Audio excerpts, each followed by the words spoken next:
In the last video, we've found the areas between the curve and the straight line in three parts by using integrals. We have found the area 1, area 2, and area 3. And we also set our gradient into a variable. We use a slide bar in decimals so that we can change the gradient m.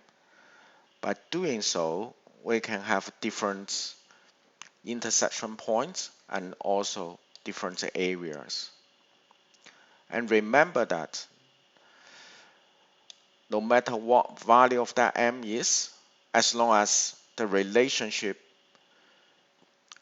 for that linear function is in the mx plus 4 minus m, then the total side area must be 0, as we can check that using decimals. Right. Our last task is to complete the following table, and by looking for all the intersection values in X and also their areas. And after that, we're going to use that Excel to plot the area 2 versus m, and hence give the value of m for which area 2 is minimum. Where is the area 2? To put that in context, that's the red area here, the middle part area. Remember, red area equals the blue and green. So if the red area is the minimum, that means the total area of the three parts is also minimum. So what I'm going to do is, how can we first to fill up the table. So we know when you get m equals 0.1, then you will have x1, which is alpha, x2, and you just can copy and paste the value, and then you move it to m2, and then you have the series value. And I've done that in that table. So in the table, so I didn't finish all the alpha, beta, area 1, so I just show you first three values of m, but I filled up all the values for area 2 because we are going to use area 2 to find a minimum in that area for the last question. Okay, so let's see how can we do it. So first of all, I'm going to copy the first column, and then I'm going to paste it into our into the Excel. Then, all right, I move back to the area 2, and I'm going to copy that column and paste it into Excel as well. Okay. And sometimes you have to make sure the numbers here recognized by the Excel as numbers, because sometimes they look like numbers, but Excel may think they are just text, and they are not going to treat them as numbers. So, and you can go to the format of cells. So see, right now it's journal, so I make it number. So, okay, so we have the area 2 need to be 3 decimal place, right? So we're going to highlight area 2 only. Right, then I'm going to go to the number, 3 decimal place. Okay, and then I'm going to do that for value m. Value m, I think,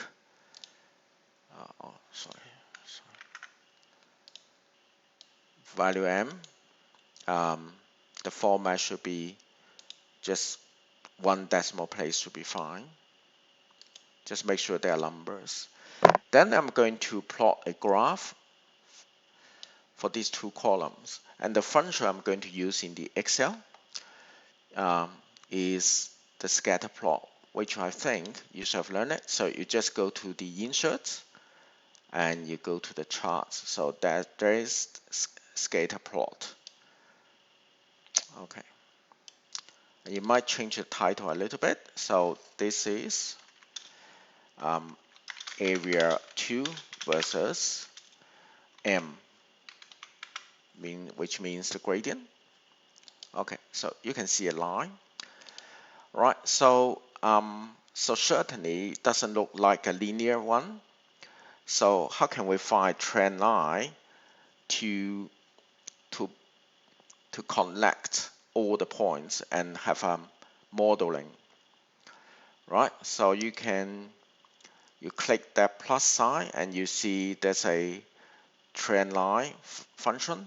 Okay, and you click that little triangle for more information and you go to more options, right? And in the more option, that trend line option, the first one is what kind of line are you going to use? We're going to skip that. We'll just go straight to the trend line options. So you will see the series of options. Okay, linear, it doesn't look like a linear, so I'm not going to use linear. So what I'm going to try is to try polynomial. Okay, because normally all those continuous curve can be fit by a polynomial.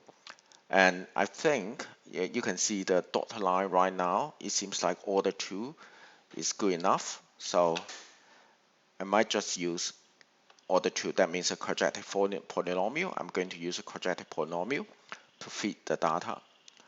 All right. So I'm going to display the equation on chart and also display my R-square value.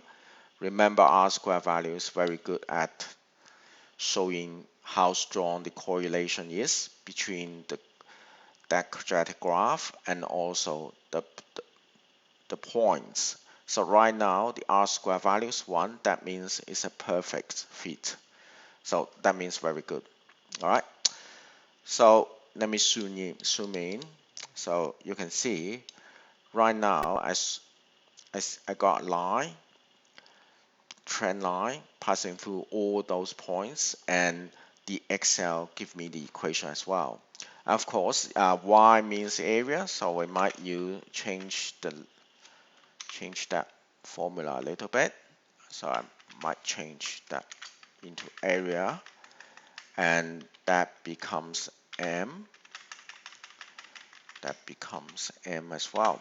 Okay, so and you can see that will be the equation. All right, so I can copy this onto answer sheet.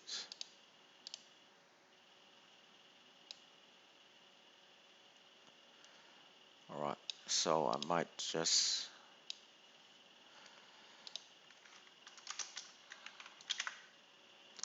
put it here.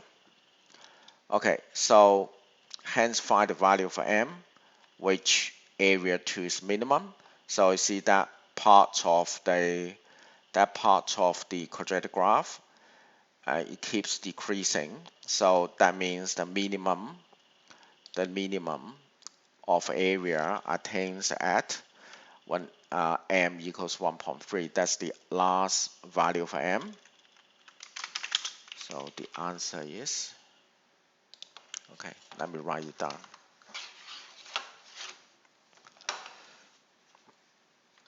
So at that point, oh, sorry.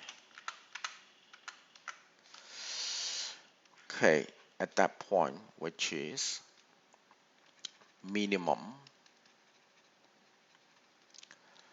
area when M equals 1.3.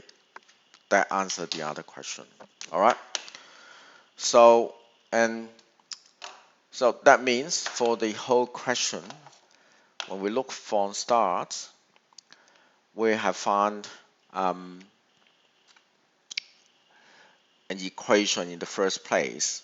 Okay, how can we have a linear form in which that the two areas, area 1 and area 3, will be equal to area 2, so that's the side area of 3 parts becomes 0. And for our work using the property of integration in my first video, we proved that that C value must be in terms of m, which is 4 minus m. Okay. Then we could find the values of intersection points and also the areas by using technology or without technology. Okay, of course, without technology, the calculation can be very tedious, but it's still doable.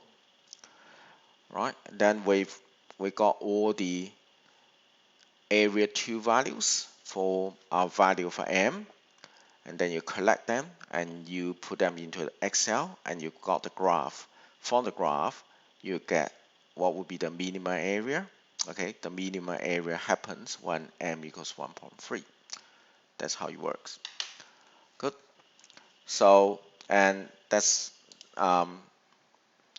all the videos about that question has been done. Okay. So I hope you've learned something. All right. So if you have any questions, please come to see me. Thanks for watching.